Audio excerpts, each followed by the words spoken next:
Chapter 30. You have the wisdom. Use it. If we look to any given martial arts school or franchise that uses a rank system, we tend to find a pyramid when it comes to levels achieved by the practitioners who train there. The majority of students will be counted in the lower ranks, often white and yellow belts, or equivalent thereof. As folks ascend through the ranks and the colors of their signifiers such as belts or patches get darker, the population gets smaller and smaller, with only a handful of instructors or single individual holding the highest rank at the top. By the time you become a black belt or equivalent, the odds are good that you've spent a half a decade or more in the training hall. Most of us who stick it out over the long run decide to teach, either to give back to the organization, to refine our understanding of the art, to earn a few bucks, or because martial arts have become a way of life and we wouldn't consider doing anything else. As an instructor, it's our job to figure out what the student needs. They think they know, and it may be correct, but we've got to either figure it out or confirm it. Oftentimes, what the folks around us ask for isn't actually what they need, but they don't know it. When we used to live in the same area, there was a local hardware store we both frequented. It was run by folks who had worked in the construction industry and really knew their stuff. Oftentimes, we'd sidle up to one of the employees and say, "This is what I need. Please help me find it." The response was often, "Happy to help, but first, tell me what you're doing." After we explained the project, whatever it was, the reply was often, "Well, that'll work, but there's something better. Let me show you how that works." Yes, and thank you. On one occasion, Kris was sent to the store to buy paint for his young son's bedroom. His wife wanted a paint that advertised that it was washable.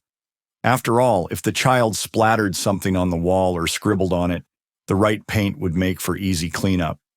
He told the old hand at the hardware store what he wanted. The reply was, "We have something better." "Great. What's it called?" "We call it discipline." They laughed. He showed Kris the paint and gave him a couple of tips to get the best results. In later years, that store was sold to a large chain, and the employees changed. The new employees were young and inexperienced.